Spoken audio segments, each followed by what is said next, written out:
Well, this week, as we continue our Bible study called Rare Birds, we are going to take a look at the teeny little book of Zephaniah.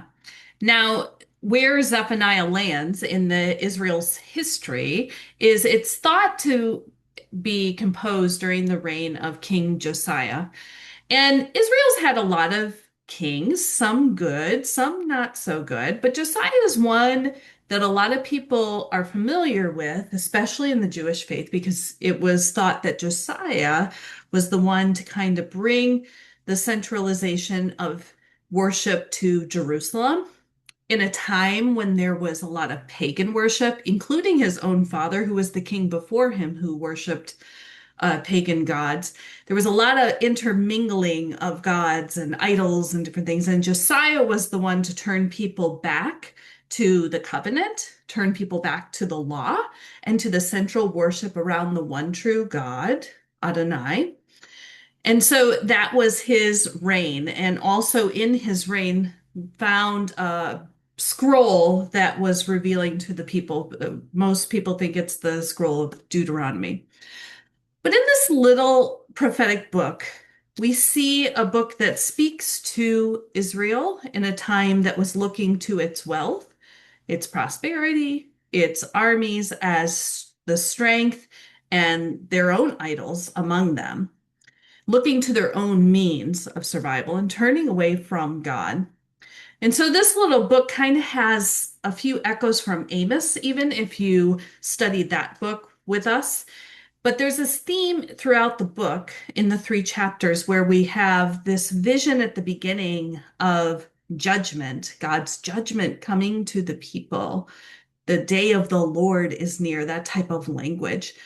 But bending to the end of the chapter, pointing to promise, pointing to hope, pointing to restoration.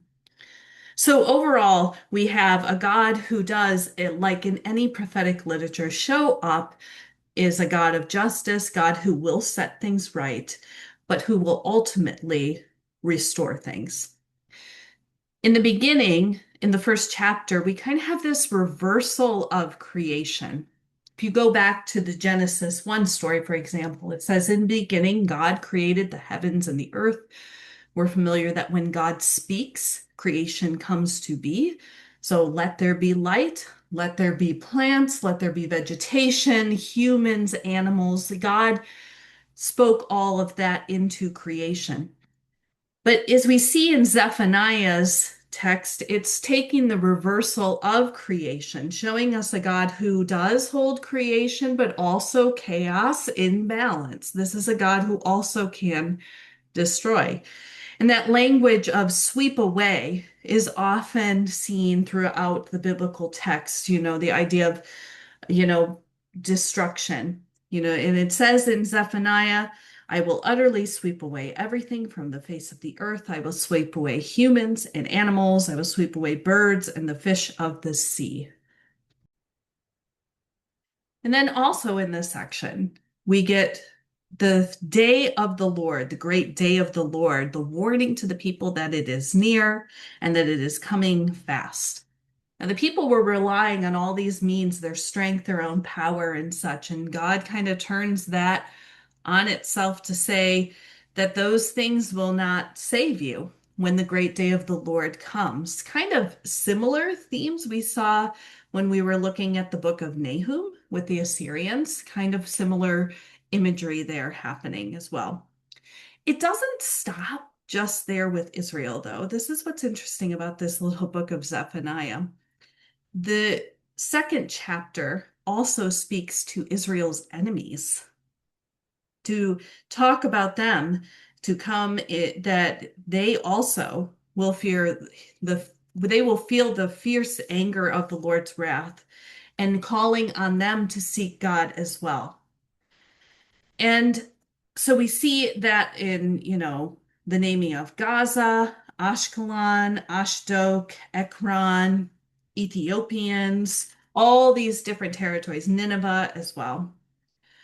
But the thing is, we see all this pointing to destruction, the way that people turn away, the wickedness that has happened. We see a God who's not going to just sit and let this happen, that God is going to make things right through a punishment, but also kind of a conversion of the nations as well to turn them in the right direction. The last part of chapter 3, though, shows us that there is hope. And it says to Israel to shout aloud, O daughter of Zion, shout, O Israel, rejoice and exult with all your heart, O daughter of Jerusalem, that the Lord has taken away the judgments and has turned away your enemies.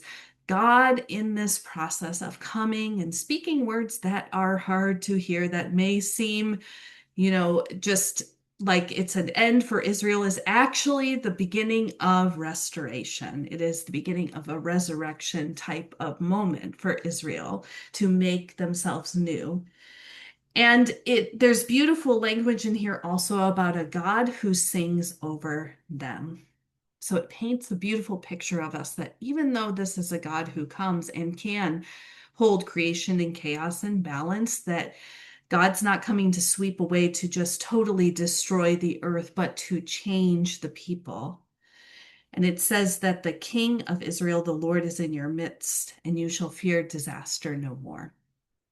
There's a bit of messianic view in this as well, the pointing to a Messiah. And as we know, looking ahead, we know the story of Jesus Christ, who is the King of Israel, the King of the world, the universe, the triune God who comes to be among the people and may go to some sort of destruction, but rather to a cross. And the restoration of the world, the restoration for all creation, is through the resurrection moment. So this little prophetic book gives us a little vision of what was happening in Israel's time, but also gives us an understanding of the character of God who comes, who is a God of justice, but also is a God of restoration and hope for all people, for all times. So I invite you to join us this Thursday as we dive in. Peace.